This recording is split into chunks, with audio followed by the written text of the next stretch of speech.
gracias por su asistencia, por su puntualidad. Me acompañan José Manuel Pesquiera, superintendente de la Superintendencia de Mercado de Valores, y Javier Coronado Sale, gerente general de Indecopi, ¿no? Mi nombre es Carlos Gallardo, soy director ejecutivo del Consejo Nacional de Competitividad y Formalización, y les doy la bienvenida en nombre de mi ministra a este taller, ¿no? Que hemos trabajado, y quiero contarles yo nada más al inicio brevemente el contexto en el que motiva este taller y precisarles, digamos, luego ya darle el pase a Javier y a José Manuel para que y a ambas instituciones para que desarrollen los temas que nos convocan, ¿no? El Doing Business, ¿no? Este indicador de competitividad que abarca 10 indicadores, abarcaba hasta la edición anterior que salió en octubre, y este año ha incorporado uno más que está relacionado a compras públicas. Digamos, se arma a partir de encuestas, ¿no? Encuestas que hacen a los privados, a representantes del sector privado, principalmente de gremios, estudios de abogados, operadores de comercio exterior, entre otros, ¿no? A quienes se le llama contributors, ¿no? Estas encuestas, es una encuesta por cada indicador, ¿no? Hay dos aspectos que me parece importante mencionarles, ¿no? El primero es que, claro, la encuesta incorpora en una primera columna las respuestas promedio, las respuestas para el caso peruano del año anterior, ¿no? Y entonces es como que queda una marca ahí de, digamos, de cuál es la respuesta que se ha venido marcando de manera, uno puede identificar las respuestas que se han ido dando de manera consistente a lo largo del tiempo. Eso es un primer punto. Luego en las presentaciones ya de los indicadores se va a ver por qué esto es importante. Y la segunda es que son sobre la base de casos de estudio, ¿no? El Banco Mundial hace un esfuerzo de estandarizar, de buscar una estandarización que permita hacer comparable este indicador a lo largo de todos los países que participan. Y por lo tanto, digamos, el atender las encuestas, digamos, tomando en consideración los casos de estudio es muy importante, ¿no? El Banco Mundial envía estas encuestas en febrero, eso quiere decir que ya la deben haber recibido. Usualmente el plazo va hasta mayo, me parece que hasta la quincena, ¿no? Y evalúa la competitividad, o solicita que se evalúe la competitividad de mayo del año precedente a mayo del año en curso, ¿no? Y esto alimenta, digamos, o permite que el Banco Mundial publique una edición en octubre de cada año, ¿no?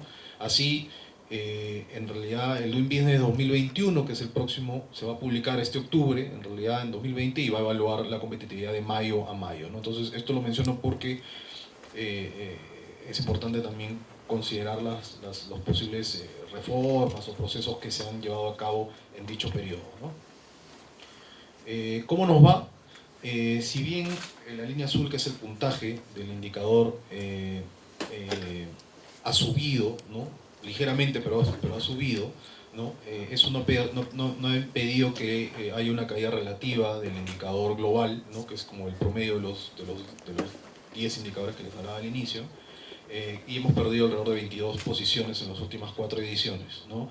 A nivel de Alianza del Pacífico estamos en la última posición, ¿no? Y si bien el año 2020 todos cayeron, nosotros caímos más, y la distancia con respecto a Chile, que es el primero, aumentó de 12 a 17 posiciones, ¿no? Ahora, digamos que hay indicadores en los cuales nos va bastante bien, como obtención de crédito, ¿no? O protección de inversionistas minoritarios. En el gráfico se ve la posición de Perú respecto al promedio SD, y la franja más oscura corresponde al rango de posiciones en los cuales se ubican los otros países de la alianza. Todos tienen la impresión, yo tengo vista de Hong Kong, así que todavía puedo ver algo ahí al fondo.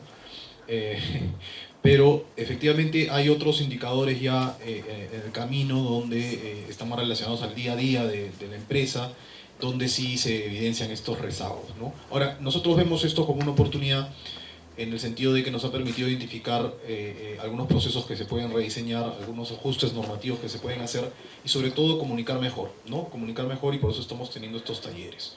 Este es el contexto que motivó el lanzamiento de una estrategia. Hace un tiempo, el 16 de enero, se impulsó una estrategia donde participaron 8 entidades públicas, ¿no? Las señaladas ahí. Participaron también representantes del Banco Mundial, ¿no? Y Y todo esto enmarcado en los objetivos de la política y el Plan Nacional de Competitividad y Productividad, ¿no? A partir de este lanzamiento se armaron 10 grupos de trabajo, cada uno de estos grupos ha venido trabajando, se han sostenido más de 30 reuniones entre todos los grupos, ¿no? Y habían dos tareas principales, ¿no? La identificación de productos que se puedan implementar o comunicar en el corto plazo, y otros que sí nos va a tomar un poco más de tiempo y que por tanto son más de mediano plazo, ¿no? El otro encargo era tener estos talleres, ¿no? Elaborar algunas guías que estamos todo publicando, ¿no? En aras de comunicar mejor, que era la última tarea. Estamos colgando toda esta información en la página web del CNC, y les voy a mostrar dónde está el link en un momento, ¿no? Y el reto principal es grande, ¿no? El reto que nos puso la ministra es mover o ubicarnos entre los 50 primeras posiciones del ranking en las próximas 12 ediciones, ¿no? Para eso estamos trabajando. Ahora, esta es la web que les comento, está el link, está el correo. Por correo también se les va a enviar un teléfono de contacto, y digamos que en este link va a estar la presentación, hay otros materiales como detalles del caso de estudio. Estamos grabando estas sesiones, entonces la parte más importante, que son cuando se van a explicar algunos puntos sobre los indicadores, van a estar colgadas también en la web, así que los invitamos a visitarla y a también enviarnos sus consultas si queda alguna duda al respecto, ¿no? Yo con esto termino la parte introductoria, le doy el pase a Javier, que nos va a comentar algunos alcances de Indecopi y el rol de Indecopi en el ranking de competitividad del business. Gracias, Carlos. Buenos días a todos y todas. El saludo también al doctor Peciera, que nos acompaña en la mesa, y a los funcionarios de la SMB y del Indecopi. También gracias por su participación, y además felicitar también la iniciativa del Ministerio de Economía a través del despacho ministerial y de la Dirección General que lidera Carlos por acercar información respecto de indicadores, o los indicadores que tienen impacto sobre el doing business, y además buscar espacios donde podamos precisamente mejorar en el ranking a través de la toma de decisiones en materia de reformas o en materia de acercamiento de más información más clara y más transparente. En esa línea, en realidad, el rol del Indecopi más directo respecto del ranking Doing Business y respecto al clima de negocios tiene que ver fundamentalmente con el trabajo que realizan las secretarías técnicas de lo que llamamos el sistema concursal, que es fundamentalmente el sistema que gestiona todos los procedimientos de insolvencia, que pueden ser los procedimientos de liquidación o de reestructuración de empresas. Para ello, en un momento más, Aldo Bianchini, que es el secretario técnico de la Sala de Procedimientos Concursales, nos hará una exposición bastante más enfocada precisamente a este punto tan directo que tiene el Indecopi respecto al Doing Business.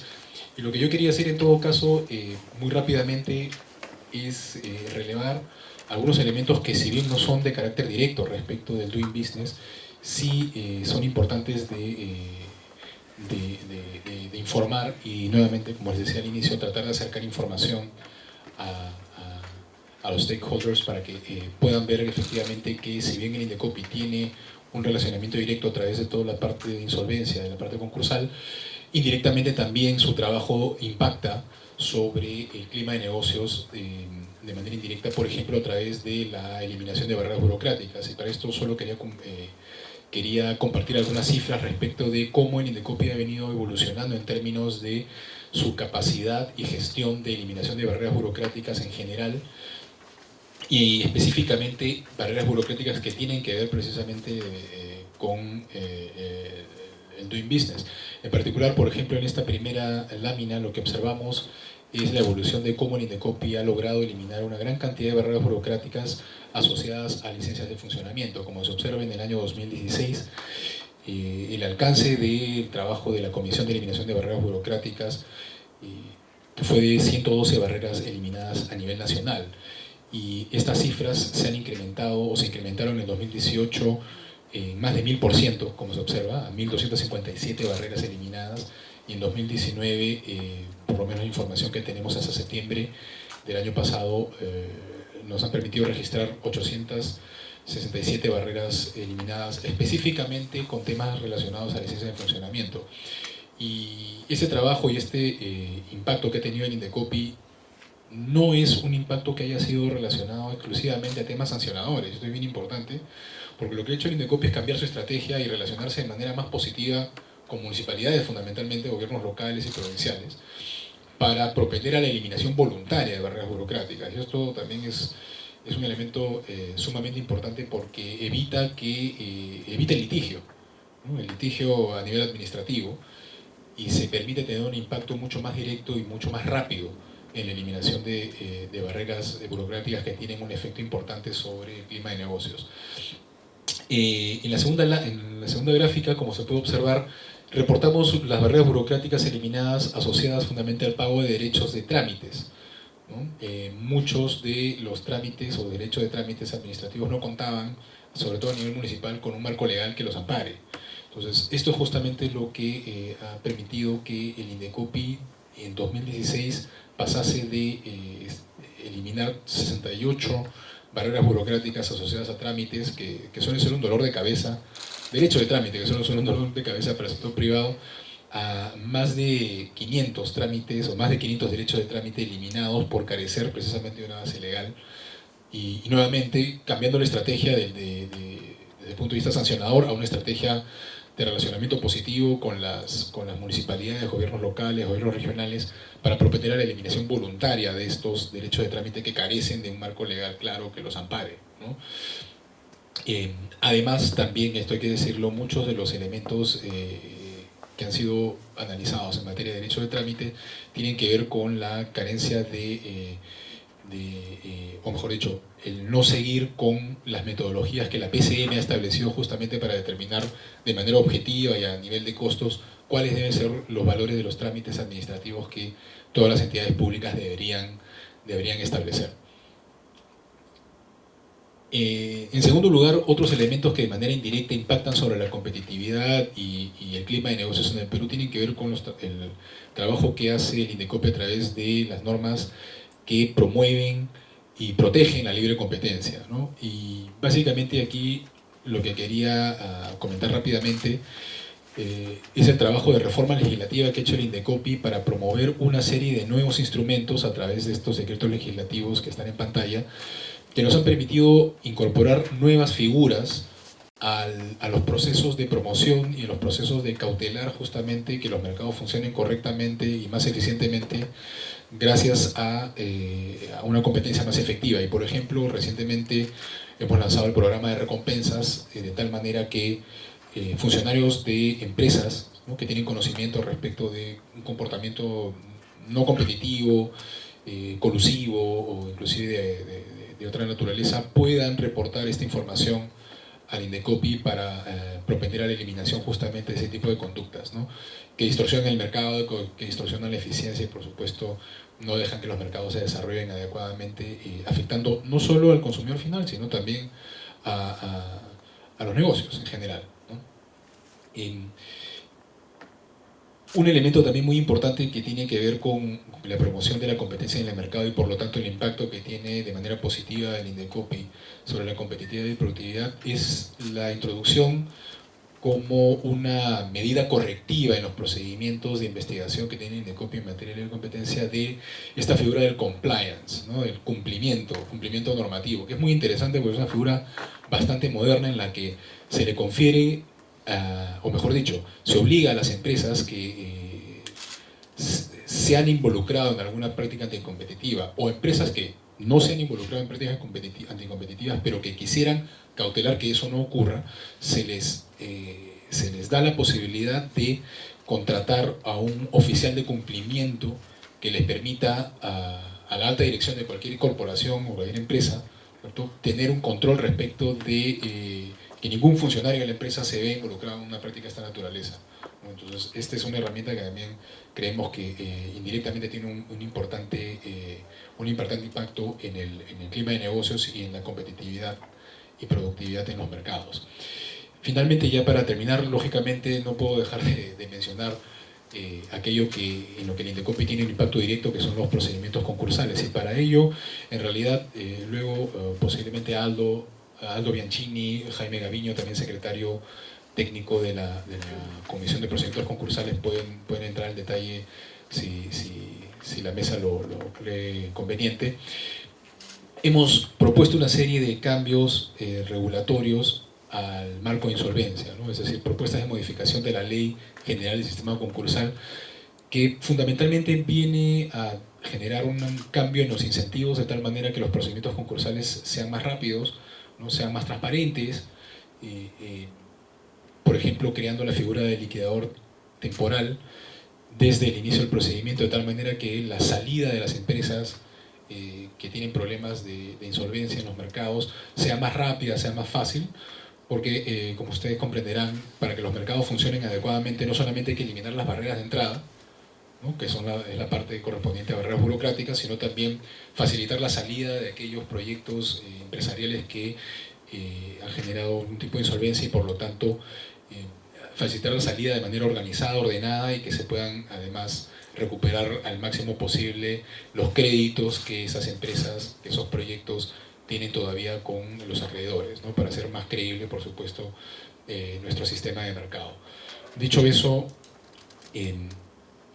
además quisiera invitarlos a revisar un reporte que hicimos hace un par de años respecto de cuál es justamente el trabajo o el impacto que tiene Indecopi en el clima de negocios a través de un documento de trabajo que desarrolló la Agencia de Estudios Económicos, en las que se puede detallar toda la información relativa al impacto indirecto fundamentalmente que tiene el Indecopi a través de la eliminación de barreras burocráticas y otros procedimientos que tiene el Indecopi que tienen impacto indirecto sobre la competitividad, por ejemplo las mejoras en los procedimientos de registro de marcas, patentes, etcétera, ¿no? que por supuesto tienen seguramente un impacto muy importante en la dinámica de los mercados. Dicho eso, nuevamente Carlos, muchas gracias por la oportunidad y quedamos a disposición para luego pasar al detalle de lo que Aldo nos va a compartir.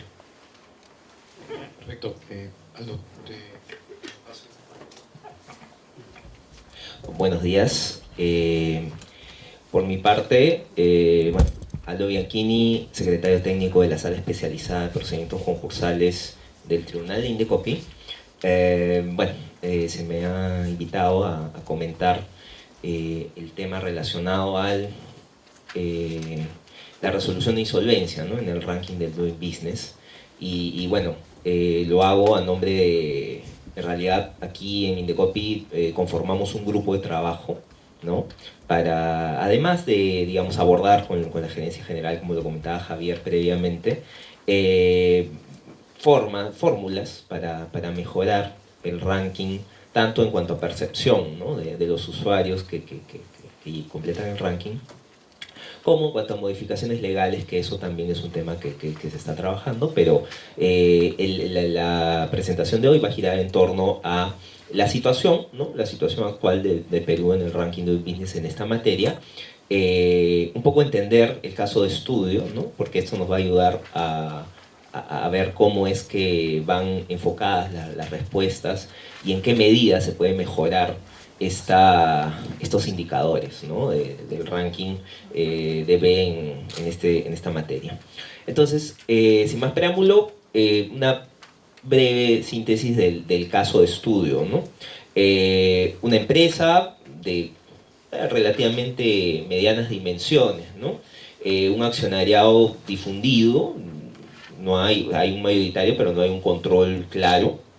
Hay un solo inmueble, ¿no? Tiene una cantidad regular de empleados y también de proveedores. También tiene una hipoteca sobre el único bien de su propiedad. Ahí, en principio, se advierte preliminarmente que es un problema de liquidez, básicamente, ¿no? O sea, la empresa había estado cumpliendo con sus obligaciones, pero parece que este problema de liquidez trajo consigo que súbitamente empezara a incumplir con el pago de la generalidad de sus obligaciones, ¿no? Hay más datos, ¿no? Una especie de ponderación del valor del negocio, o sea, si se continúa en funcionamiento o si se procede a su liquidación, ¿no? En donde preliminarmente podemos advertir de todo esto que se trata pues de un supuesto, ¿no? El caso de estudio de reestructuración, ¿no? Una empresa que tiene mayor valor de realización, más que de realización, sino el negocio tiene un mayor valor si se continúa con el negocio que si se procede a la liquidación. La mayoría de acreedores les conviene la continuación del negocio de la empresa. Hay un acreedor, que es el banco, que sí tiene un interés claro en recuperar rápido su acreencia y tiene incluso una garantía, ¿no? Entonces, aquí un poco es importante entender cuáles son las dimensiones del caso de estudio en relación con nuestra legislación, ¿no? En nuestra legislación concursal, ¿no?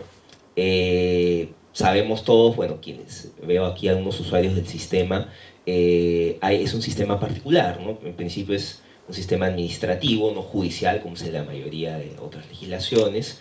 Hay una decisión legislativa de trasladar, ¿no?, el rol decisorio sobre el destino de la empresa a los acreedores, a los particulares, principalmente afectados con la crisis de concurso, y donde el Estado pues tiene un rol más bien subsidiario, no participa activamente, sino en aquello en donde es necesario actuar.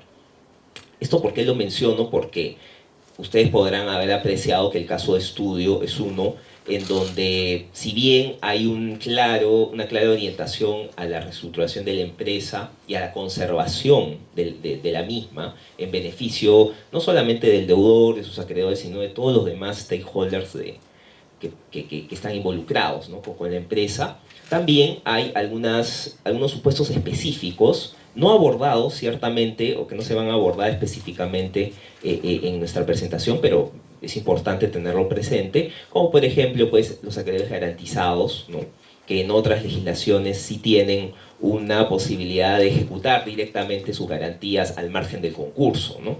Entonces, claro, el caso de estudio, que lo que recoge, como en casi todos los indicadores del Doing Business, las buenas prácticas, ¿no?, sobre la materia, lo que hace también aquí es recoger lo que se considera, ¿no?, a nivel internacional una buena práctica, que es permitir al garantizado ejecutar por fuera, y los demás acreedores podrán ya pues definir cómo es que se distribuyen el patrimonio del deudor, ¿no? Entonces, es en este contexto que bueno, vamos a ver cómo está situado, ¿no?, el Perú en el ranking Doing Business en comparación con otros países, ¿no?, bueno, cercanos a nuestro entorno regional.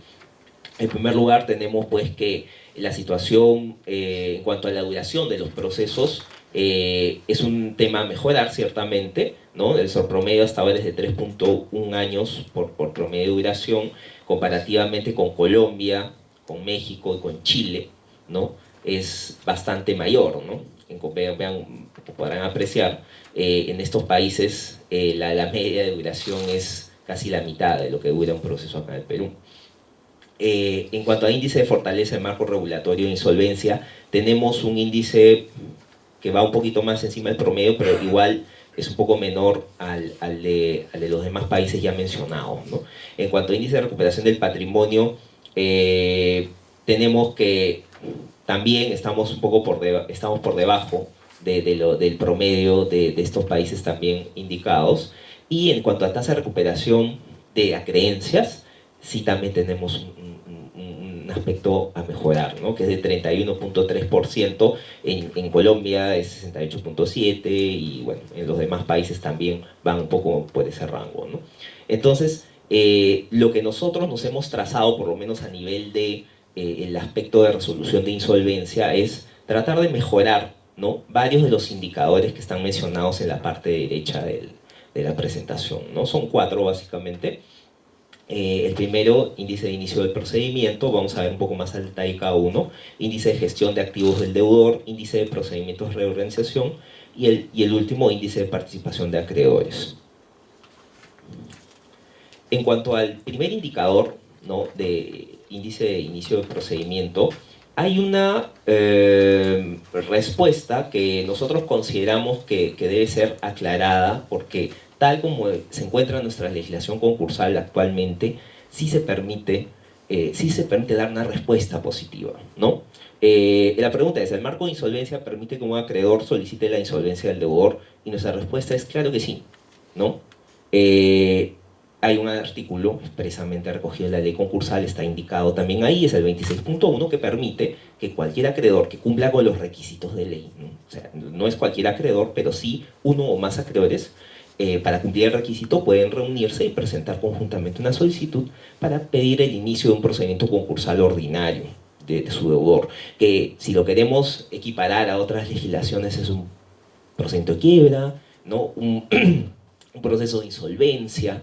Entonces, entendida así la pregunta, la respuesta, a nuestro entender, es claramente que sí se puede. Y lo decimos porque la respuesta que hemos obtenido, o bueno, que hemos apreciado, es que se ha respondido, solo puede pedir la liquidación un acreedor, y no es así, ¿no? Y claro, la configuración especial de nuestro régimen concursal, de repente, para algunos actores del sistema no permite entender bien que un procedimiento concursal ordinario no deviene necesariamente de una liquidación. Otra cosa es que en la práctica la gran mayoría de procedimientos concursales terminen en una liquidación, pero el marco legal ofrece al deudor y a sus acreedores, una vez iniciado este procedimiento general, que si la Junta de Acreedores así lo define, se puede optar, sea por la reestructuración patrimonial, o sea, la continuación del negocio del deudor, o bien por su salida del mercado ordenada a través de una liquidación.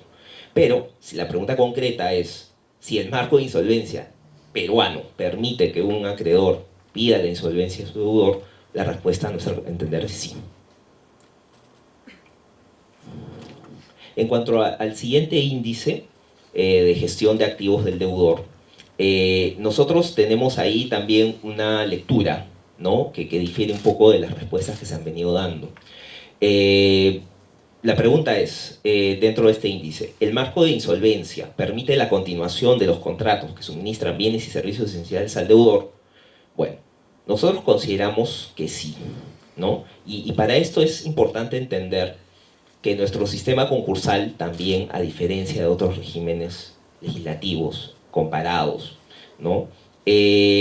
No determina con el acogimiento del deudor a este procedimiento, sea a pedido propio o de sus acreedores, no determina el cese de su actividad empresarial, ¿no? Por el contrario, el inicio de este procedimiento lo que determina es que el deudor continúa o puede continuar en actividad, ¿no? Tan es así, y por eso hacemos referencia al artículo 16 de la Ley General del Sistema Concursal, puntualmente el artículo, el numeral 3, bueno, no está indicado ahí, pero creo que es el numeral 3, que indica que los créditos devengados con posterioridad al inicio del procedimiento concursal del deudor se pagarán a su vencimiento, ¿no? No siéndoles aplicables las disposiciones de suspensión de exigibilidad de obligaciones y marco de protección legal del patrimonio. ¿Qué quiere decir esto en buen cristiano? Quiere decir que la empresa, si genera obligaciones después del concurso, sigue operando, ¿no? Y si sigue operando, obviamente el marco de insolvencia peruano permite que el deudor pueda continuar ejecutando estos contratos, ¿no? Y hay otro artículo que, si lo leemos en conjunto, refuerza esta respuesta, ¿no? Que sí, excepcional, bueno, digamos, a esta regla general, la excepción, legalmente hablando, es que si la empresa es sometida a un proceso de disolución y liquidación, es con la aprobación y suscripción del convenio de liquidación que la ley determina ahí expresamente, recién ahí, en ese supuesto, que la empresa debe cesar su actividad económica, ¿no? Entonces, claro, la primera pregunta es, ¿por qué la norma tendría que decir eso en ese supuesto? Porque efectivamente hasta esa fecha la empresa podía seguir continuando su actividad económica, ¿no? Y por lo tanto, obviamente, esto implica el suministro de bienes y servicios esenciales al deudor. Es por esa razón que también nosotros consideramos que esta pregunta debe ser respondida en forma positiva, tal como está nuestro ordenamiento legal actualmente. En cuanto al siguiente índice de participación de acreedores, la pregunta concreta es, ¿el marco de insolvencia requiere la aprobación de los acreedores para la venta de activos sustanciales del deudor? Bueno, la respuesta ha sido negativa. Sin embargo, nosotros consideramos también, como en los otros casos, que la respuesta debería ser positiva, ¿no?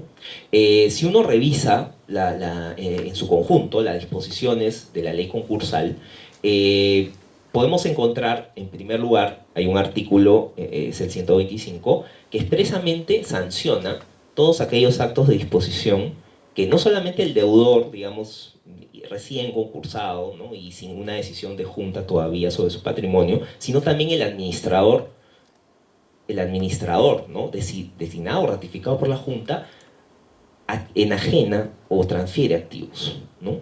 Eso supone claramente que el régimen legal peruano no permite este tipo de enajenaciones directamente por el administrador si no pasa por la aprobación previa de la junta, ¿no?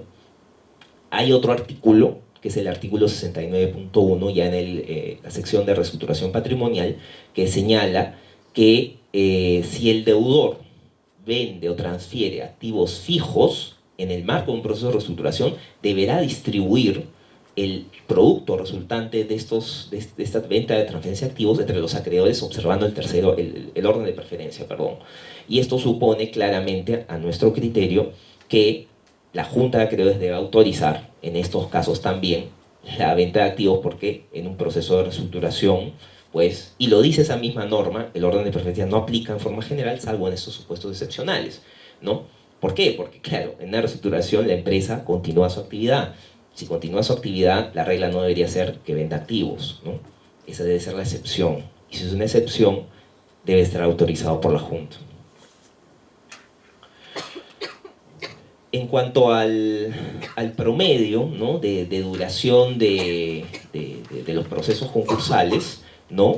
Lo que en primer lugar nosotros hemos determinado en relación a la respuesta sobre el promedio que se ha dado de 3.1 años, es que sacando un promedio de la duración de todos los procedimientos concursales desde el año 2005 hasta el año pasado, en total 2.975, el promedio es de 2.49 años. No es que sea una baja pues sustancial, pero sí es menor en relación a la respuesta que hemos obtenido. Sobre este punto también es importante precisar, ¿no? Este promedio que acabo de mencionar es obtenido de la totalidad de procedimientos, ¿no? Y estos procedimientos mayormente pues involucran una liquidación de la empresa, involucran otros supuestos anómalos, se puede decir, de la perspectiva legal, pero que se presentan también en los hechos de conclusión de procedimiento, digamos, por, no sé, pues esto, inexistencia de concurso, mandatos judiciales, ¿no? Etcétera, etcétera, ¿no? Pero los casos, si queremos, de todos esos casos que de los cuales hemos tenido este promedio general, podemos extraer solamente los casos que coinciden con el caso de estudio que hemos visto, que corresponde esencialmente a un supuesto de reestructuración patrimonial, son solamente 13 casos, ¿no? 13 casos. Obviamente, considerado así, solamente acotado a ese pequeño universo, el plazo es mucho menor. Y bueno, ¿cuál es la situación que esperamos mejorar en general con estas gestiones, ¿no? En primer lugar, por lo menos obtener de manera inmediata esta reducción, ¿no? de la duración promedio de los procedimientos concursales al promedio que acabo de indicar. En el caso de índice de fortaleza de marco regulatorio, subir y manejarnos en un rango entre 12 a 16 puntos, ¿no?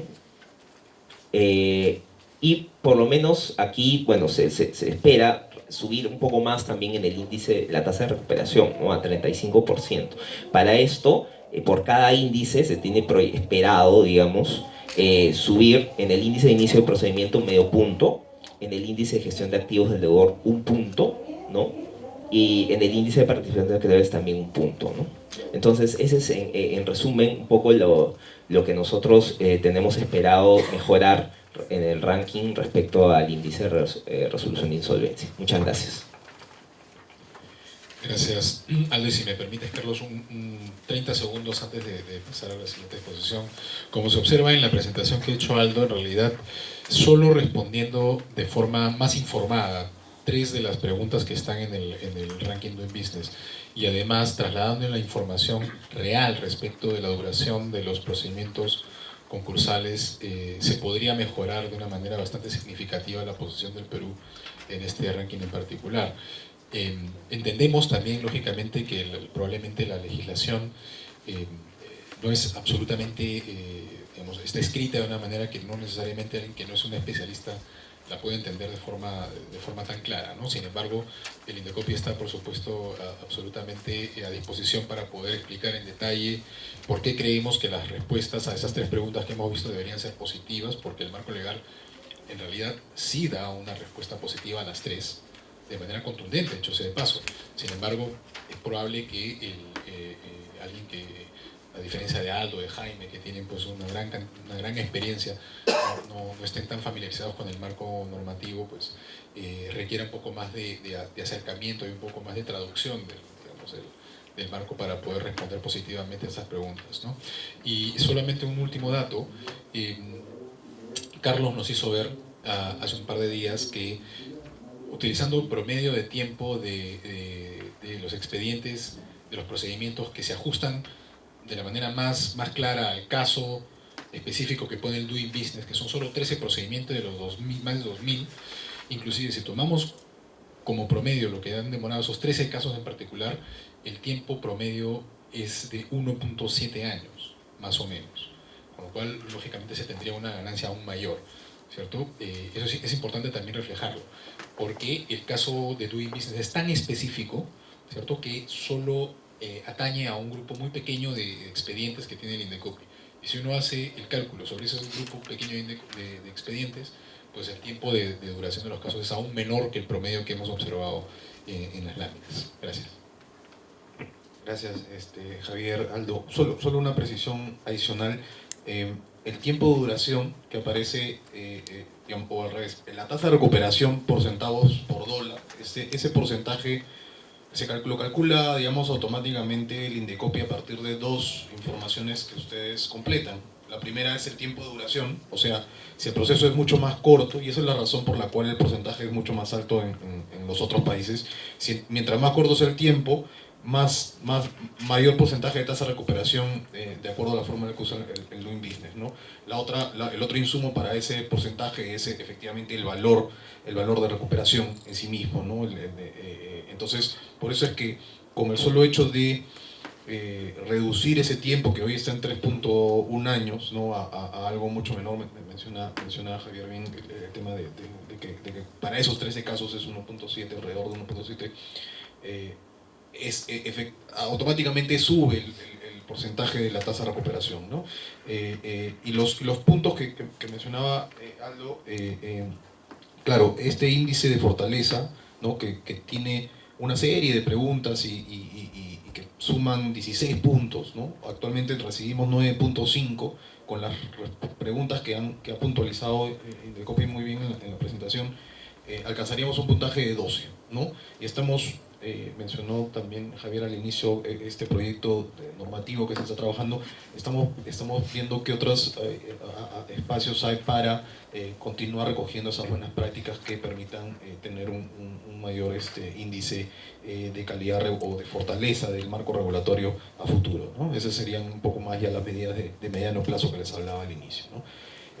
Pasamos a la presentación de la Superintendencia del Mercado de Valores. Yo le doy antes el pase a José Manuel para que nos pueda comentar acerca de la SMB y el rol en hacer un marco regulatorio de mayor transparencia corporativa en el Perú.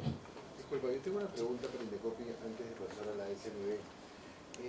¿Qué hay en el tema de la ley de control de fusiones y adquisiciones? Si bien todos sabemos que entra en vigencia el 21 de agosto, he escuchado por ahí que hay un dictamen de la comisión permanente que está hablando de que la norma es anticonstitucional, etcétera, etcétera. ¿Indecopi ha tenido algún rol en esto? ¿Se va a pronunciar?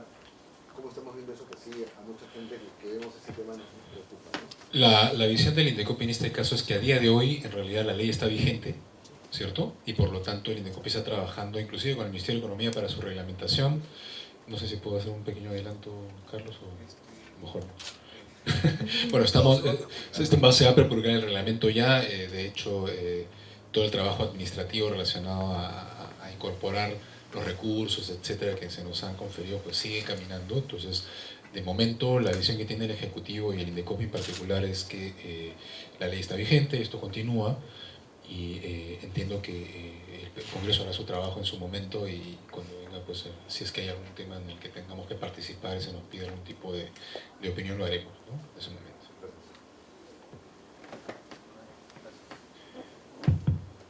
Muchísimas gracias al MEF a través de Carlos por esta invitación, a Javier del Indecopi por acompañarnos en esta presentación y a todos ustedes por estar acá.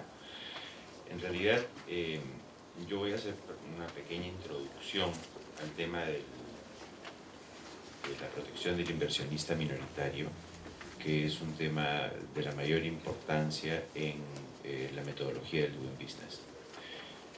O sea, debemos pensar además que la superintendencia, una de sus principales funciones es justamente la de la protección del inversionista y la del inversionista minoritario en particular.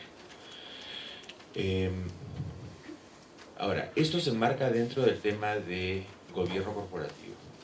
Y dentro del esquema de buen gobierno corporativo debemos tener en consideración que en el año 2013 es que se aprueba el código de buen gobierno corporativo para las empresas peruanas y en el 2014 se sale el reporte.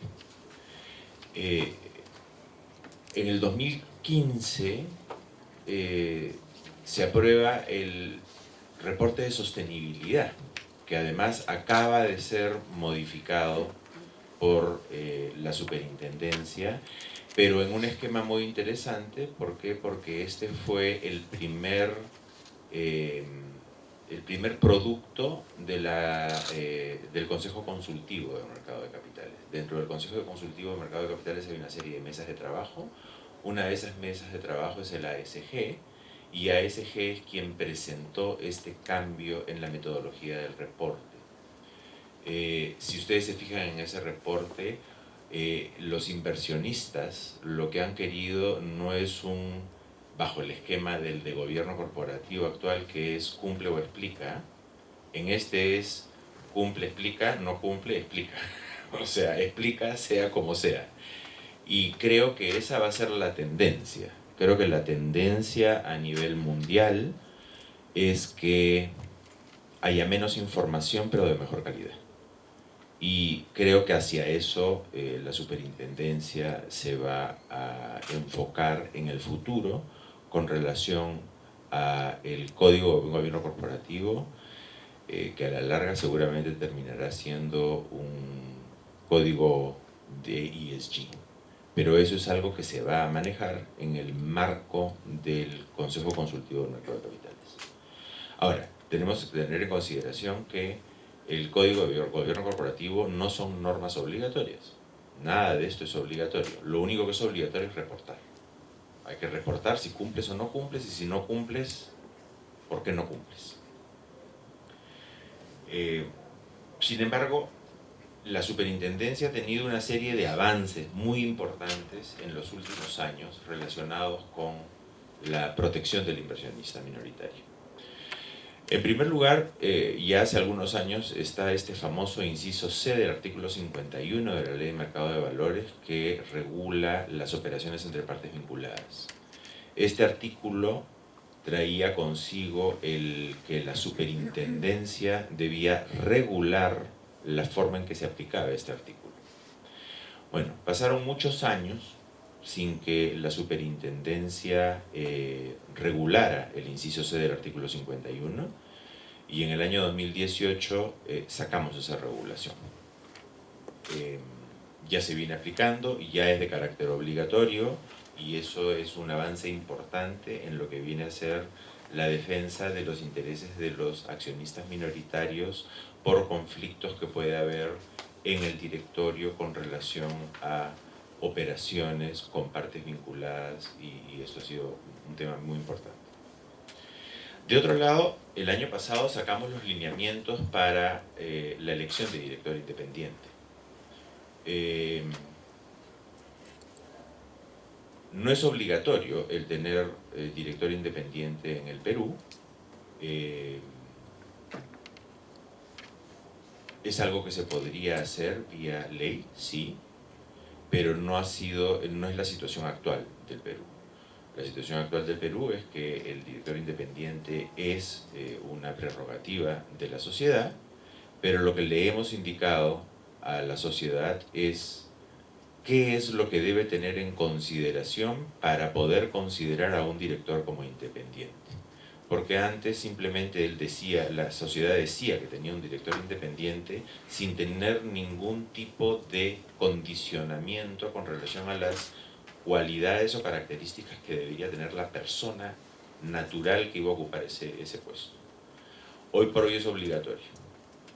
A partir de este año, los directorios o las empresas, mejor dicho, que elijan director independiente, si lo van a elegir como director independiente, tienen que cumplir con todas las condiciones que se han puesto en esos lineamientos de director independiente.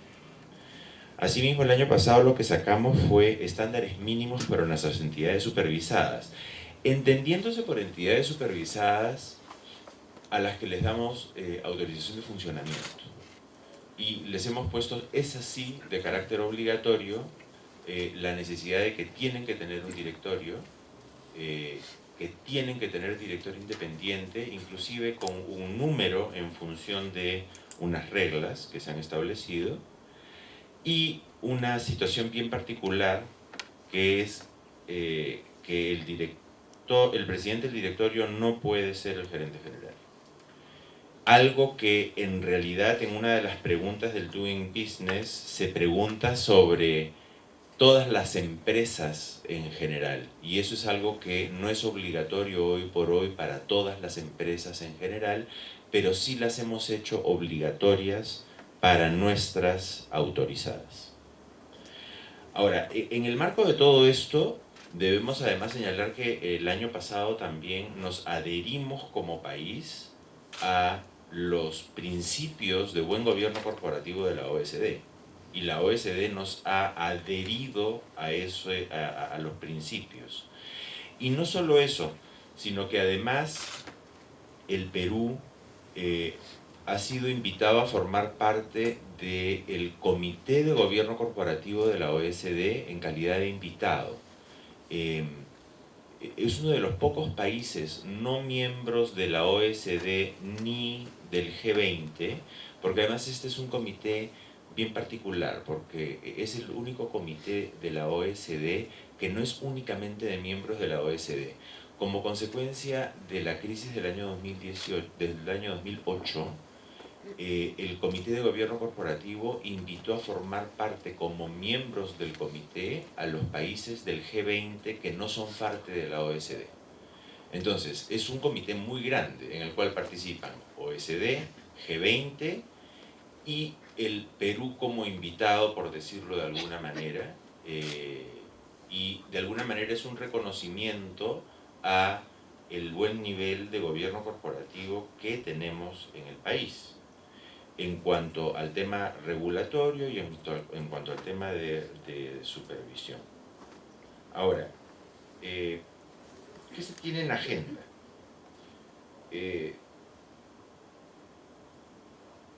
La hoja de ruta, el Consejo Consultivo ha tenido un aporte muy importante del Banco Mundial y de SECO, con una hoja de ruta para el mercado de valores que está publicada en la superintendencia, y dentro de esa hoja de ruta el tema de gobierno corporativo es un eje principal para el desarrollo del mercado.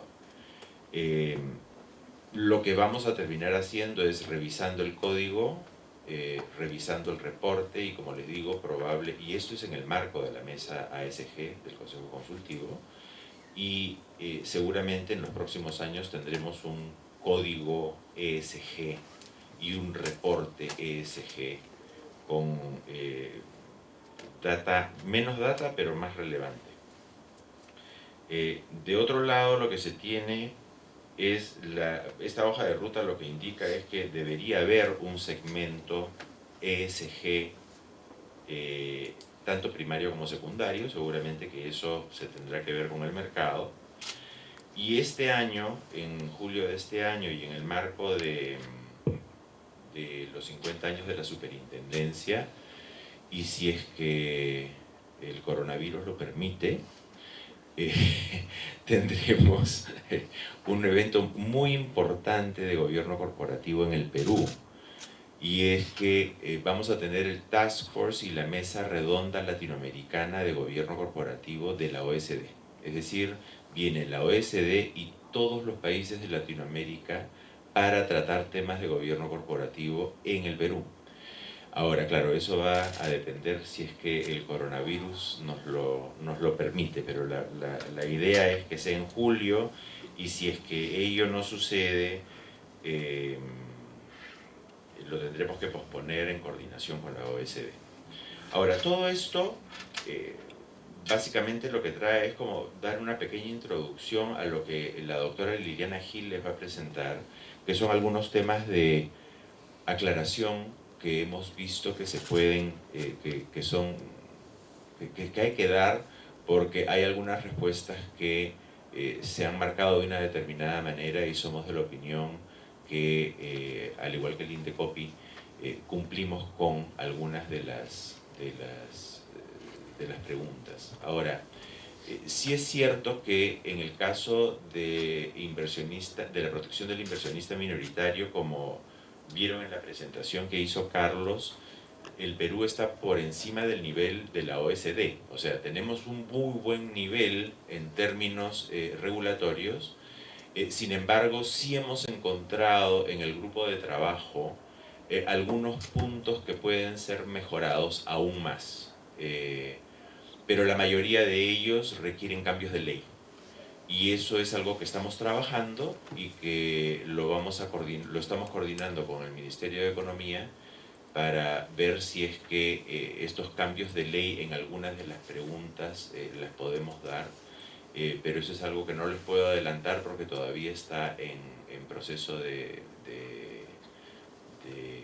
coordinación y ver si es que se presenta al Congreso para ello.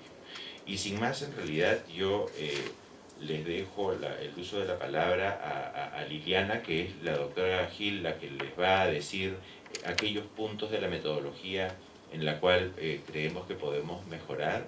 Sin embargo, sí quiero dejar un último mensaje, y es que creo que en temas regulatorios, por el puesto que tenemos, no es que estemos mal. Estamos en un nivel decente, estamos a un nivel arriba del promedio de la OSD, hay cosas que todavía se pueden mejorar sin duda. Sin embargo, esta es una responsabilidad de todos, el tema de gobierno corporativo. Y el mercado tiene que hacer que el gobierno corporativo, exigir el gobierno corporativo a las empresas. Y en esto la Bolsa de Valores tiene un rol importantísimo. Y los inversionistas, principalmente institucionales, tienen una responsabilidad muy grande. Y es que le exijan a las empresas que efectivamente cumplan con la normativa de gobierno corporativo que por hoy existe. Y bueno, sin más, le dejo el uso de la palabra a Liliana. Muchísimas gracias a todos por estar ustedes el día de hoy acá. Y Lili. Gracias, José Manuel. Buenos días a todos y todas. Yo me voy a referir en los siguientes minutos a las razones por las cuales consideramos que, de acuerdo al marco legal vigente, deberíamos tener 2 puntos adicionales a los que hoy día nos reconoce el ranking del Doing Business. Y sin más, quisiera repasar brevemente un poco la metodología, porque la metodología que utiliza el Doing Business para hacernos las preguntas parte de un caso hipotético, un caso de estudio, en el que una persona, el señor James, es director y posee el 60% de la compradora, pero a su vez es dueño de la vendedora, ¿no? Se trata de una sociedad que cotiza sus acciones en la rueda de bolsa. Por tanto, todas las preguntas que nos hagan están referidas a ese universo de sociedades y se presenta una transacción. En esa transacción, el señor James propone a la compradora comprar la flota de vehículos usados. Esta transacción se lleva a cabo, esta transacción es materialidad entendida como el 10% de los activos de la compradora y es superior al valor de mercado. La operación no es fraudulenta, sin embargo, sí causa daños a la compradora. Y en este caso los accionistas interponen una demanda en contra del señor James. A partir de este caso se evalúan a través de 6 índices, que son los que se muestran en la lámina, en qué medida nuestra regulación protege a los inversionistas minoritarios. Y de estos 6 índices, de verdad, en el caso peruano hemos tenido un puntaje importante y por eso es que estamos en una adecuada posición. En esta ocasión me voy a referir al índice de responsabilidad del director y de transparencia corporativa para explicar estos 2 puntos adicionales a los que me he referido en la introducción. Quisiera empezar por transparencia corporativa. ¿Y por qué por transparencia corporativa? Porque a diferencia del otro indicador, en el caso peruano hay una norma que ha entrado en vigencia este año. Y esta norma que está vigente a partir del 1 de enero de este año es la que nos daría este puntaje adicional en este indicador. ¿Cuál es la pregunta y qué dice la norma?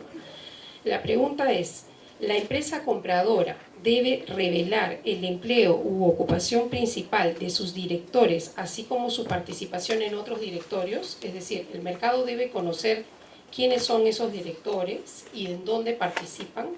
Bueno, en relación a eso, justamente en la norma a la que se refirió José Manuel, a la norma de lineamientos para la calificación de un director independiente, la SMB consideró conveniente, además de establecer estos criterios que van a servir de base para aquellas sociedades que deciden tener un director independiente y deciden revelarlo al mercado, consideró que era importante que hubiera una mayor transparencia respecto de quiénes son esos directores. Y por eso, en el artículo 2 de la resolución que aprueba los lineamientos, está en nuestro portal, es la resolución 016 del 2019, se establece que todas las sociedades que cotizan sus valores en la bolsa tienen la obligación de revelar a través de una página web, de su página web corporativa, quiénes son esos directores y sus hojas de vida. Con lo cual, a partir de esta norma, todas las sociedades tienen esta obligación de revelar, que es justamente lo que es materia de pregunta en el índice de transparencia corporativa del indicador de protección al inversionista. Por tanto, nuestro criterio es clarísimo que ahora la respuesta debe ser afirmativa, porque tenemos esta norma legal que entró en vigencia este año. Eso en relación al primer punto. El siguiente punto es el índice de responsabilidad del director. En verdad, acá, esta es una norma que está vigente desde junio del 2011. Y hemos visto que ha habido una respuesta en el sentido de que no tenemos una respuesta negativa a la pregunta, y consideramos que esto también debería ser visto desde otra perspectiva, y lo voy a explicar. La pregunta es la siguiente: ¿debe el señor James devolver los beneficios obtenidos de esa transacción en caso de una demanda exitosa interpuesta por los accionistas? Recordemos el caso de estudio: hay una operación, no es fraudulenta, pero se hace a precios fuera de mercado. Hay una demanda que es exitosa y la pregunta es si este señor James debe devolver los beneficios obtenidos. ¿Qué dice el artículo 4 de esta ley? La ley 29.720 señala: la indemnización por daños y perjuicios a favor de la sociedad incluye la restitución del beneficio obtenido en dicha transacción, sin perjuicio de la responsabilidad penal a que hubiera lugar. O sea, la ley claramente reconoce, en el caso de una transacción, bueno, el artículo es mucho más grande, he citado la parte pertinente, ustedes pueden ubicar el artículo, pero señala que esa indemnización comprende la restitución del beneficio obtenido en dicha transacción. En relación a este punto, nosotros hemos tenido la ocasión a través del MEF de tener coordinaciones con el equipo del Banco Mundial para explicarle que no entendíamos por qué en este tema no obteníamos el puntaje. Y hemos recibido una respuesta en el sentido de que sí hay un error porque sí nos corresponde el puntaje. Con lo cual, esta lectura que tenemos como superintendencia ha sido avalada por el propio equipo del Banco Mundial. Entonces nos pareció súper importante compartir este tema también con ustedes. Entonces, en atención a esos dos puntos, lo que vamos a encontrar hoy día en relación a estos dos índices es que estaríamos subiendo un punto. Hoy día tenemos 6 puntos en el tema de responsabilidad del director. Con este tema del beneficio pasaríamos a tener 7, y en el tema de transparencia corporativa, mediante la obligación de revelar en la página web las hojas de vida de los directores, pasaríamos a tener de 5 a 6 puntos sobre los 7 que nos toca. Eso sería todo. Muchas gracias. Solamente para terminar, no sé si pueden regresar a la primera lámina nuestra, esa. Miren acá, de los indicadores del Perú, este es de los pocos indicadores en los cuales sube el puntaje y sube la posición, ¿me explico? Y en realidad, si es que tenemos la posibilidad de tener esos 2 puntos adicionales, de hecho, esto podría haber sido mejor el año pasado, sin duda, aunque el año pasado no podríamos haber tenido 2 sino solo 1, pero este año podemos tener 2. Y con lo que estamos viendo, también es cierto y hay que considerar que quien, digamos, tiene casi todos los puntos de la metodología, resulta siempre más difícil el poder seguir mejorando, porque hay algunos temas en los cuales inclusive como política se puede decidir como país que ese punto no lo vamos a tratar. Sin embargo, sí quiero darles como mensaje que estamos trabajando con el MEF algunos cambios legislativos de gobierno corporativo a nivel de ley que nos permitan tener más de los 2 puntos que ya hoy por hoy podríamos tener y que queremos mantener esta tendencia de subir en puntos y subir en puestos. No sé si me explico. Eso es lo que quería decirles. No sé si tienen alguna pregunta.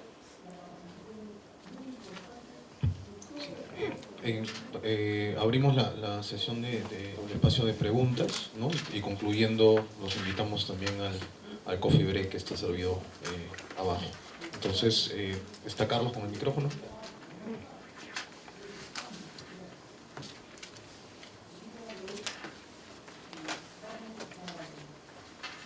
Gracias. Buenos días, mi nombre es Fernando Martinot. Estoy aquí porque soy usuario frecuente del sistema concursal. Y quería preguntar sobre el caso de estudio que se ha planteado. ¿Por qué estamos asumiendo que necesariamente va a ser una reestructuración? Hay una serie de elementos que nos podrían hacer pensar que podría ser una liquidación, ¿no? Entonces, quería ver un poquito la posición de Indecopy, ¿por qué partimos de la premisa, si es que he entendido bien, por qué partimos de la premisa de que ese es un caso que terminaría o tendría altas probabilidades de terminar en una reestructuración? Gracias. Buenos días, gracias Fernando por la pregunta. Más que una... A ver, más que una posición del Indecopy clara en torno a qué sería una reestructuración, es un poco la información que nosotros manejamos en base a cómo se diseña el caso de estudios a nivel de, en el caso concreto de resolución de insolvencia por el Banco Mundial, ¿no?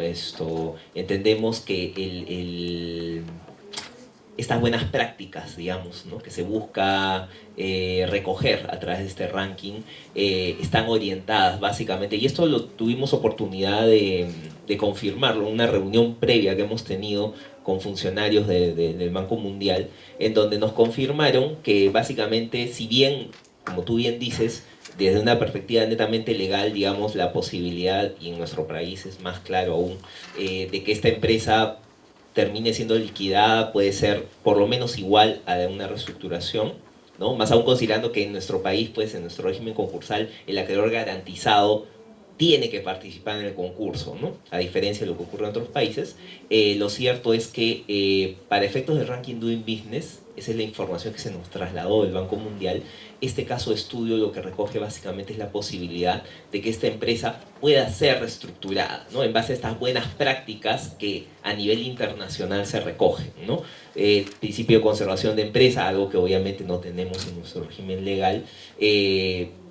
Paradójicamente, pero sí, este régimen lo que busca es precisamente para viabilizar.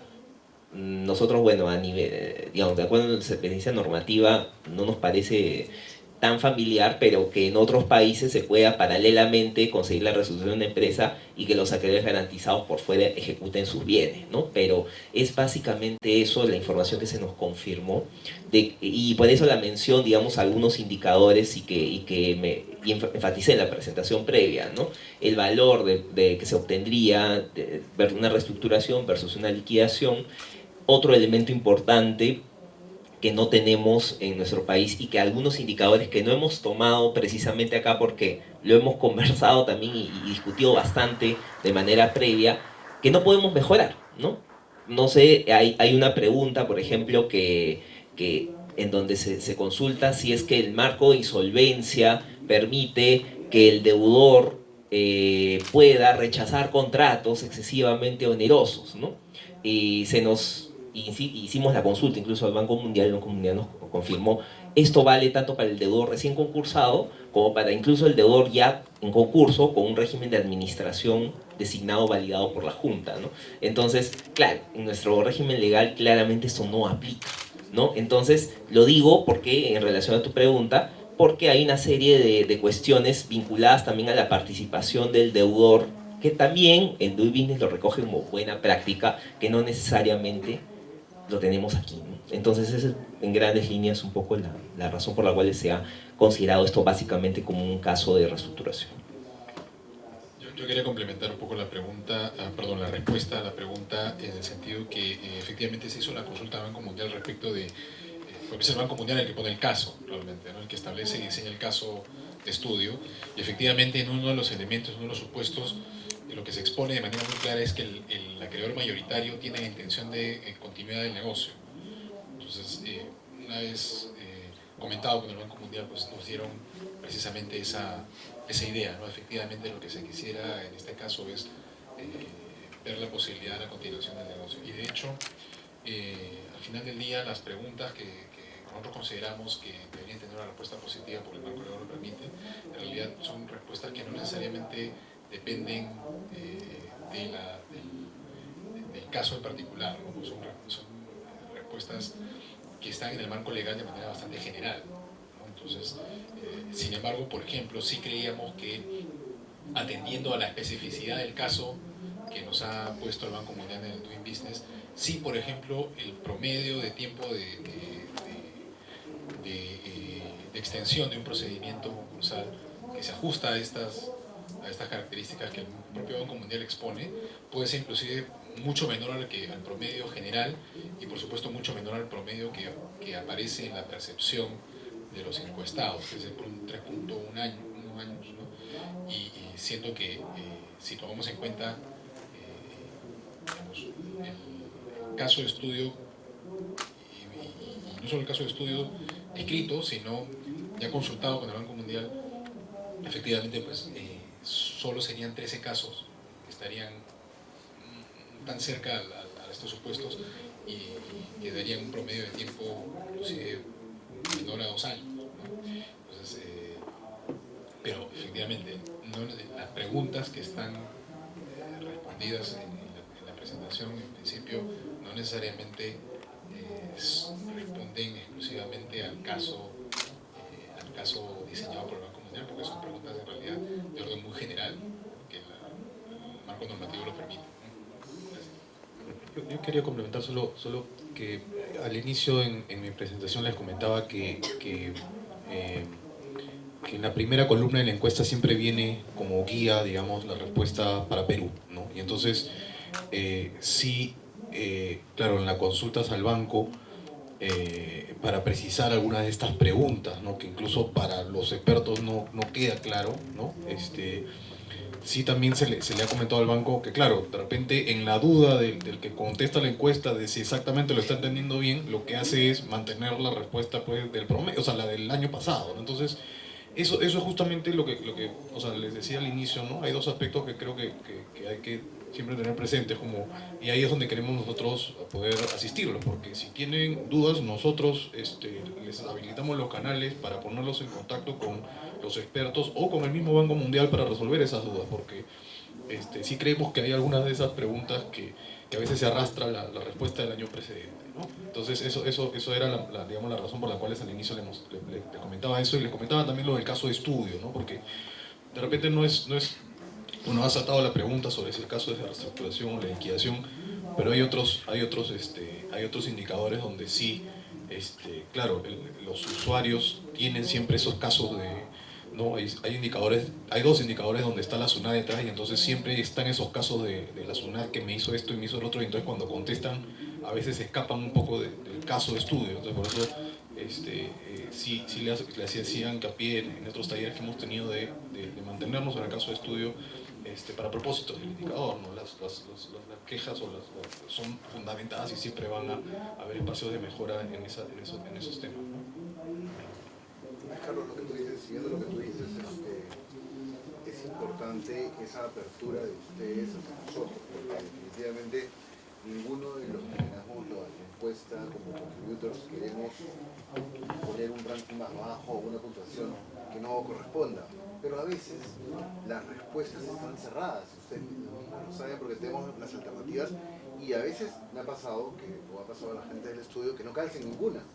Entonces, tal vez estos talleres que muy bien ustedes están implementando, deberíamos verlos como unos talleres abiertos, en los cuales los contributors, si tenemos alguna duda, nos sintamos libres de llamarlos y decirles, oye, me quiero reunir con la gente de la SMB o de Indecopi porque hay un par de preguntas y antes de llenar algo que no corresponde me gustaría conversarlas con ustedes. Obviamente nosotros de forma independiente decidiremos si su posición nos llena o no, pero creo que esa sería una muy buena alternativa de llegar más a toda la lista de contributors que somos bastantes. Esa es la idea, está el correo de contacto. Hemos querido centralizarlo a través del CNC para que, si la duda es sobre procedimientos concursales, ya tenemos los contactos y se las dirigimos para que puedan tener la reunión o resolverla por correo o por teléfono.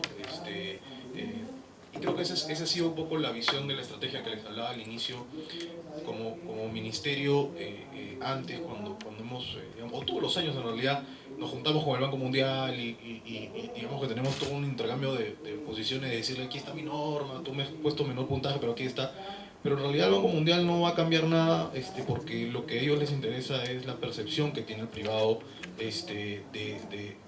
y entonces es por eso que esta estrategia va por ahí, ¿no? Mencionaba José Manuel la mejora del indicador. El año pasado, a pesar de que caímos en posiciones, hay dos indicadores que mejoraron, ¿no? Uno es el de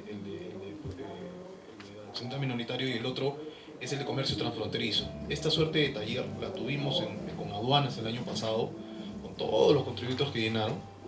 Yo pienso que si bien hay algunas evidentes mejoras que ha tenido la aduana en los procedimientos, o sea, también yo creo que en parte es esa comunicación la que motivó que muchos revisaran sus preguntas, revisaran la forma en que estaban contestando y que esas dudas se absuelvan. El establecer este contacto para nosotros es muy importante y por eso lo queremos institucionalizar como una práctica que podamos hacer durante todo el año, o previo a cada encuesta, que ustedes se puedan contactar para resolver esas dudas que puedan tener o proponernos lo que mencionas. A lo mejor hay partes de la encuesta que también piensan que están mal. Nosotros le hemos dicho al Banco Mundial también, hay cosas que creemos que no están preguntándose de la forma adecuada, ¿no?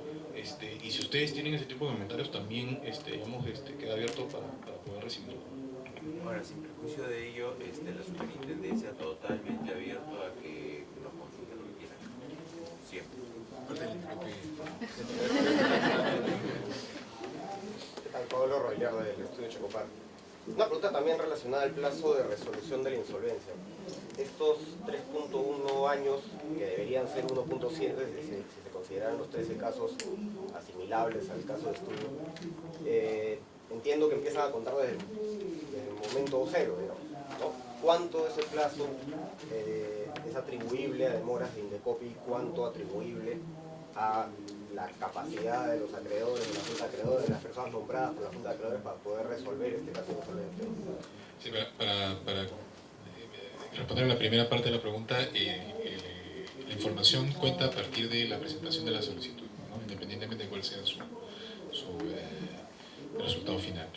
Y es una muy buena pregunta respecto a qué parte del tiempo es atribuible a la administración pública y qué parte del tiempo es atribuible a las partes. En realidad el sistema concursal, tal como está establecido en el Perú, depende fundamentalmente de la capacidad de acuerdos a través de la Junta de Acreedores, ¿no? Entonces, no te puedo dar un porcentaje matemático, pero yo diría que probablemente más del 90% de los tiempos está asociado fundamentalmente al proceso propio de discusión de la Junta de Acreedores, de acuerdos y de su capacidad para establecer justamente un consenso, ¿no? Pero no sé, de repente Aldo, Jaime, pueden dar alguna... En estos 13 casos, el 90% de 1.7 es demoras de reestructuración, en fin, no de trámite. Porque entiendo que el plazo empieza a contar desde el día que desde la mora, creo que es el caso. Desde el día que se pone... No, pero nosotros hemos puesto la información desde el día en que se presenta la solicitud, ¿no? Desde el presente que alguien presenta una solicitud.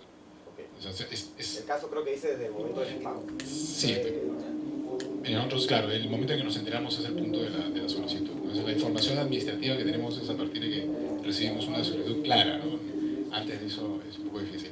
Ahora, y efectivamente, no sé, Jaime de repente puede darnos un poco más de detalle, pero efectivamente, tal y como está el sistema, pues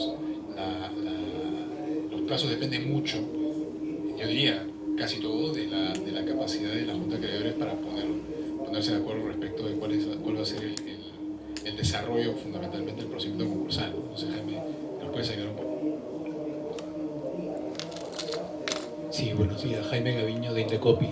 Como señalaba Javier, efectivamente el plazo, que es lo que tenemos mapeado en estadísticas, se cuenta desde la fecha de presentación de solicitud. Efectivamente, el caso práctico habla desde que se incurrió en mora, pero ese dato no lo tenemos procesado. Es decir, el procesamiento de información administrativamente se activa a partir de la presentación de la solicitud.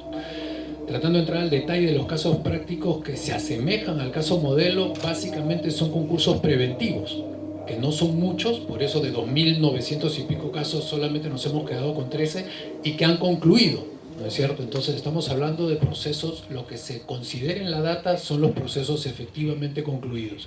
Entonces el proceso concursal preventivo en nuestra legislación, como ustedes saben, concluye con la aprobación del Acuerdo Global de Refinanciación. Entonces técnicamente el proceso acaba en ese momento.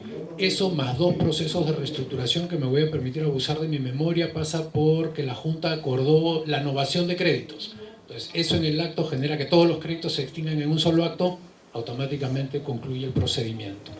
En la data no está incluido, y eso también obviamente no es, lo digo porque no es un secreto para nadie, los procesos que aún están en trámite. Entonces hay reestructuraciones que sí, no es secreto, pueden estar durando 5 años, 6 años, que no están incluidas porque no han concluido, se incluirán en la data en el año en que concluye el procedimiento. Pero en esos casos en particular, como bien señaló Javier, el 90% del tiempo, es decir, de los 5 años, le atribuiremos a la instalación de la Junta de Acreedores como promedio, digamos, puedo hablar de 8 meses, más o menos, de repente 9 meses, esto como promedio. Hay casos en donde la Junta de Acreedores, es decir, el tema ya pasa a decisión de los acreedores y sale de la competencia de Indecopi, por decirlo de alguna manera, en 4 o 6 meses, y otros casos que son mucho más grandes, sí, honestamente nos toma casi un año instalar la Junta de Acreedores. De los 1.7... De los 1.7, en estos casos, si es preventivo, si lo que hablamos es que el grueso de la data son preventivos, más 2 reestructuraciones, si no me falla la memoria, sí, pues debe ser un año, probablemente el promedio de lo que le toma Indecopi instalar a la Junta de Acreedores, y el resto lo que le toma a los acreedores decidir. Más o menos. Solo para complementar, en realidad, justamente este es uno de los elementos en los cuales nuestro sistema y nuestra legislación no permite mucha flexibilidad respecto a la mejora de este tema, porque a diferencia de otras legislaciones, en el caso peruano, pues en realidad las decisiones las toma los acreedores, ¿no? Y depende mucho de su capacidad de lograr acuerdos, ¿no? Entonces es algo en el que también como el doctor Pechera decía, ¿no? Hay algunos elementos que no vamos a poder mejorar porque realmente la legislación actual, y no solo la legislación sino el principio propio del sistema, porque podemos hacer un cambio legislativo y poner una fecha límite, pero en realidad eso va en contra del propio principio del sistema concursal, ¿no? Sí, solo un comentario adicional, porque lo hemos visto en otros indicadores, por ejemplo el mismo indicador de aduanas, te dice desde dónde hasta dónde, ¿no? Y entonces, claro, la aduana te trae la estadística y te dice, oye, pero yo me demoro solo estas horas, ¿no? Y claro, la observación es, oye, pero el Doing Business está pidiendo toda esta línea, ¿no? Desde que sale del almacén. Pero claro, el punto también está en que si bien hay una responsabilidad como ejecutivo, por ejemplo, pues en las vías de acceso al puerto, ¿no? Que también se podría considerar como una razón, lo cierto también está en que después son relaciones entre privados. Entonces, yo creo que el punto que hicimos ahí, que los comparto porque me parece que puede también considerarse en este caso, es, claro, cuánto del tiempo en realidad está en manos del Ejecutivo y que en realidad lo que quiere, lo que pienso que es el fin último de la encuesta es esa demora atribuible al regulador, ¿no? Y cuánto en realidad es parte de la interrelación entre los privados, ¿no? Ahora, en el caso de la aduana, ellos han habilitado una plataforma que le permite ver a los privados en dónde está su carga y cuánto se demora y quién se demora, y entonces está buscando a través de esa transparencia que los privados se cojan mejor con quién operar, ¿no? A fin de acortar tiempos. Entonces, yo creo que ahí mi comentario sería también como que el fin último de la encuesta, pienso, es en parte ver más que todo la parte que se demora el regulador, más que los procesos, la parte en la que es decisión de los privados, ¿no?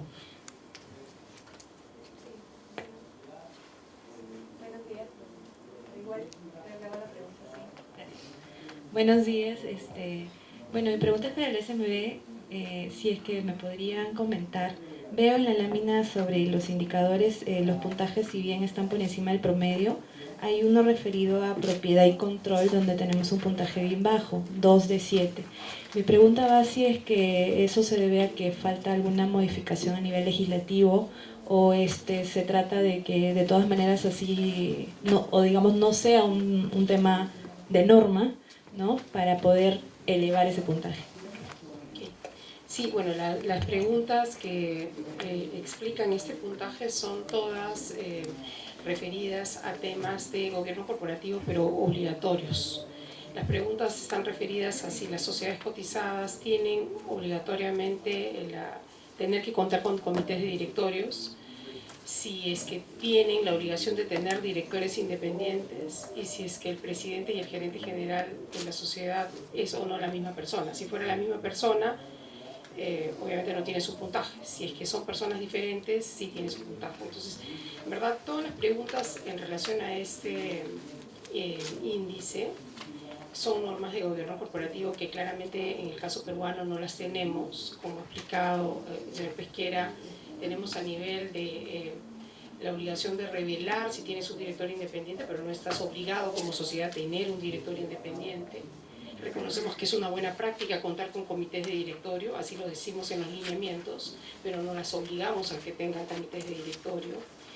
Y sí, en el caso de las sociedades autorizadas, que también lo mencionó el señor Pesquera, tenemos una regulación, porque en ese caso sí es distinto, son entidades a las que la Superintendencia de Mercado de Valores les da licencia para operar y por tanto regula su actividad, y por tanto respecto de ellas sí tiene mayores prerrogativas respecto de las demás sociedades, y a ella sí se le ha establecido la obligación de tener un director independiente, o que por ejemplo no recaiga en la misma persona la condición de presidente y gerente general. Eso por una norma que se ha publicado el año pasado y que entra en vigencia de manera gradual. Entonces, eso es, ¿no? Estos cambios requerirían un tema de ley. Hace ya más o menos unos 2 años, creo, hubo una comisión para la modificación de la ley general de sociedades. Sí. Creo que tú también estabas parte de ¿En qué situación ha quedado esto? Porque no tenemos ningún conocimiento de justicia. Sí, eso está en justicia. Claro, de hecho en el anteproyecto se regula como un nuevo tipo de sociedades, las sociedades cotizadas, y como sociedades cotizadas se les exige la obligación de tener un director independiente, tener un comité de directorio. En verdad en ese anteproyecto no sabíamos la existencia de este indicador, es previo, pero ya se había visto la necesidad de reconocer algunos temas de gobierno corporativo. Igual en el caso de la SMB, conocer este indicador se previó porque nos pareció una buena práctica el que las sociedades tengan una página web donde expliquen y difundan quiénes son sus directores, que coincidentemente nos va a ayudar a mejorar en el indicador, ¿no? Sin embargo, estos son, como intuyes bien, son los temas de ley que estamos tratando con el Ministerio de Economía, puesto que es el Ministerio de Economía quien tiene iniciativa legislativa, no la tiene la Superintendencia de Mercado de Valores. Entonces, pero esto es algo que está, digamos, está evaluándose con el Ministerio de Economía. Sí, siguiendo la línea de Vanessa, quería saber cuáles son los problemas que tenemos del indicador de facilidad para de los accionistas para interponer demandas. No tengo acá el detalle, no sé, pero lo que sí recuerdo es que algunas de las preguntas, digamos, estaban en nuestra esfera de determinar, pero había algunas otras que eran más temas procesales y que implicaban cambiar toda nuestra estructura jurídica procesal. Por ejemplo, el de poder requerir cualquier información, tener acceso de poder interrogar en juicio directamente. Entonces, eran una serie digamos, de derechos que en otras legislaciones pueden ser razonables de acuerdo a la forma jurídica, pero en el caso peruano no los veíamos. Y por eso también José Manuel nos decía, pues, ¿verdad? Al momento de ver los indicadores uno analiza como Estado y ve, miren, este indicador no estoy dispuesto a hacer el ajuste porque consideramos que no aplica. Y soy consciente de que no voy a llegar a 10 sobre 10, sino espero llegar a un 9 sobre 10 y voy a hacer los cambios que estime razonables. En este caso habían temas que desbordaban la competencia de la SMB y por tanto en esos temas no se adoptó. O sea, estaba en la web también hemos colgado, porque a veces llegar a la web, la verdad que yo he tenido problemas a veces cuando, ¿dónde encuentro la web del Doing Business? Y llegar hasta esto a veces está medio oculto. Lo hemos puesto el reporte para Perú dentro de nuestra web también, y ahí se puede identificar más en detalle, pero si no podemos resolver eso también, todas estas preguntas donde no sé si es de sí o no, y donde porque se está contestando no, pero con razón porque el marco normativo no acompaña, o sea, es una respuesta válida, dónde está que perdemos esos 4 puntos, ¿no? Y efectivamente tiene que ver en muchos casos es por un tema que maneja, por otros indicadores, digo, ¿no? Que manejan la institución, hay otros que tienen que ver con poder judicial, y entonces escapan en realidad, ¿no? Digamos, del alcance de la entidad y probablemente incluso por el propio modelo en sí de justicia que tenemos en el país, ¿no? Entonces, pero esos detalles, o sea, si quieres podemos ver que te alcancemos esos puntos para que tengas claro esos temas en los cuales no se alcanzan los puntos.